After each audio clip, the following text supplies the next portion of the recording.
আধুনিক কথাটা ঠিক আধুনিক হবে না কি হবে সাহায্য করতে পারে সেটা হচ্ছে যে তিনি আমাদেরকে নাটক দেখতে নিয়ে যেতেন, তিনি আমাদেরকে কবিতা আবৃত্তি শোনাতেন।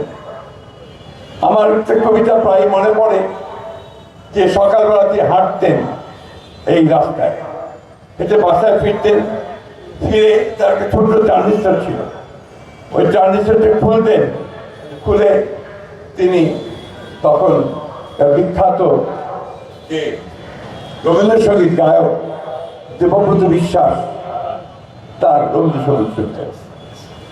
কখনো তিনি আমাদের লালন গীতি